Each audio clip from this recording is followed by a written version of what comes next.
Lane-Backer, chez nous, c'est fini. La chaîne d'ameublement est officiellement en faillite. 14 magasins seront remplis, mais qu'en est-il des employés? Plus de 250 personnes vont perdre leur emploi. Les explications avec Antoine Galandi et Tidiem Kouache.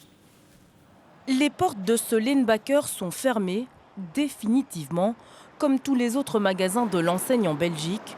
Ce mot affiché remercie la fidèle clientèle, une clientèle qui fréquentait ces magasins d'ameublement et de déco depuis 1985. Je venais de temps en temps pour chercher du matériel, une petite table d'appoint, des draps, parce qu'il y a des draps aussi, des tentures. Donc c'est très très triste. Je trouve que c'est dommage.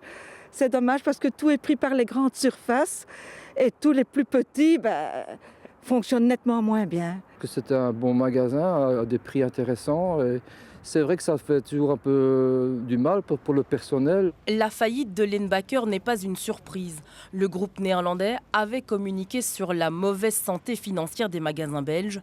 Durant des mois, il a été question de repreneurs pour sauver l'emploi. Seuls 14 magasins seront repris par d'autres chaînes concurrentes sans garantie de reprise d'emploi.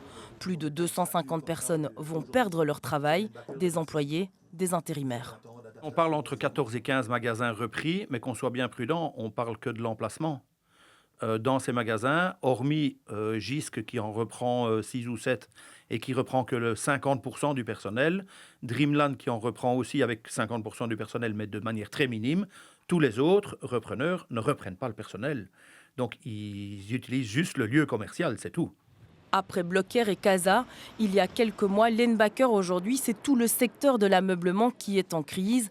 Des enseignes qui ne sont pas parvenues à faire face à la concurrence des très nombreuses enseignes low cost apparues sur le marché.